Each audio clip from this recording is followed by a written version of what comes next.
আসসালামু আলাইকুম। আশা করি আপনারা সবাই ভালো আছেন, সুস্থ আছেন।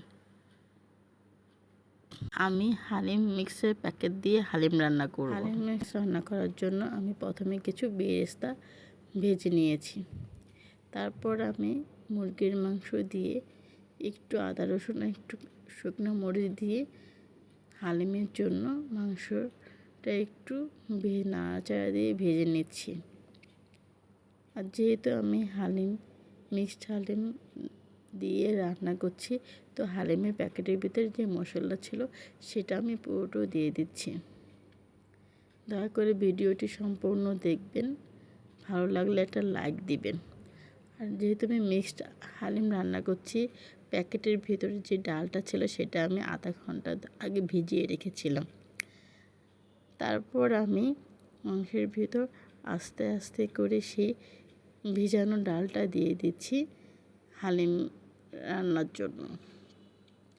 অবশ্যই পুরো ভিডিওটি দেখবেন, সাবস্ক্রাইব করবেন। আপনাদের অনুপ্রেরণা আমার কাজের আগ্রহ যোগায়।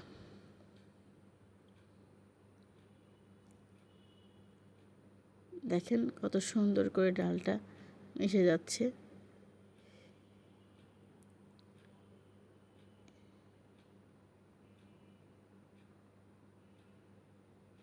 আমি এখন ডালটা একটু সিদ্ধর জন্য পানি দিয়ে দিলাম যতটুকু দরকার।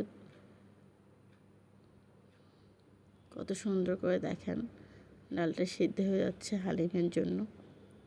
এভাবে রান্না করে একবার খেয়ে দেখবেন, অবশ্যই ভালো লাগবে। হালিমটা আস্তে আস্তে সিদ্ধ হয়ে যাচ্ছে, আমার রান্নাটা আস্তে আস্তে শেষের পর্যায়ে হয়ে গিয়েছে। তারপরে আমি কিছু আদা, লেবু কুচি, ধনিয়া পাতা, পুদিনা পাতা আর বেরেস্তাটা দিয়ে দিয়েছি। দেখেন দেখতে খুব লোভনীয় লাগছে। অবশ্যই আমার পুরো ভিডিওটা দেখে লাইক করবেন আর আপনাদের অতি মূল্যবান মন্তব্য করবেন। আপনাদের মন্তব্য আমার কাজে আরও অনুপ্রেরণা যোগাবে। এরপর পরিবেশন করলাম, খুব টেস্টি হয়েছে। আল্লাহ হাফেজ, ভালো থাকবেন, সুস্থ থাকবেন।